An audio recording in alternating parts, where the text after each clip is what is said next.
संजय सिंह आम आदमी पार्टी के ही वो प्रेस को संबोधित भी कर रहे हैं। सीधे रुख करते हैं उस प्रेस कॉन्फ्रेंस का।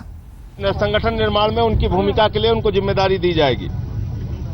दूसरा है, राज्यों में चुनाव जहां पर हैं वहां संगठनात्मक स्थिति क्या है, नेतृत्व क्षमता कैसी है, वहां पर जो राज्य की है, चुनाव की परिस्थितियां वहां हमारे पक्ष में है कि नहीं है, इन सारी बातों का जायजा लेने के लिए भी एक कमेटी बनाई जाएगी, जिसमें कुछ साथियों को जिम्मेदारी दी जाएगी।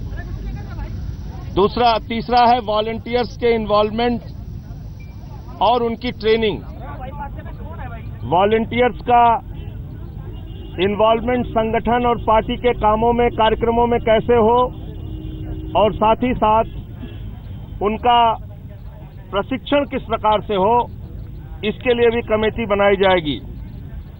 चौथा निर्णय लिया गया है कि दिल्ली सरकार के कामकाज में अन्य राज्यों के वॉलंटियर्स और साथियों के सुझाव कैसे लिए जाएं और उनके सुझाव पर जो दिल्ली में उपयोगी है उस पर अमल कैसे किया जाए, तो इसके लिए भी एक कमेटी बनाई जाएगी, जिसमें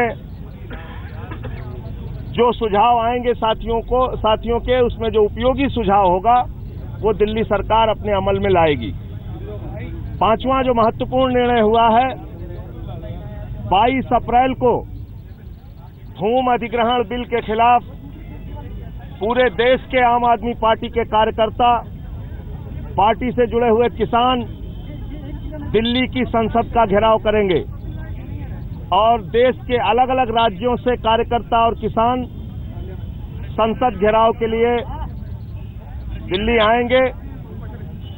ये 5 महत्वपूर्ण निर्णय लिया गया है। 4 कमेटियां बनाई जाएंगी, एक वो और 5वां 22 अप्रैल को आंदोलन का, और इन 4 कमेटियों के नाम अगले 1 हफ्ते के अंदर तय किए जाएंगे, जिसमें जिम्मेदारी ये तय हुआ है कि राष्ट्रीय परिषद के सदस्य,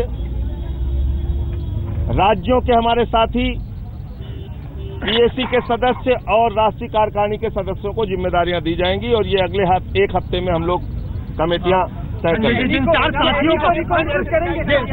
4 साथियों को आपने आज इनसे बाहर निकाला है, क्या उन पे कोई अनुशासनात्मक कार्रवाई के लिए कोई कमेटी भी सेटअप करेंगे क्या आप लोग?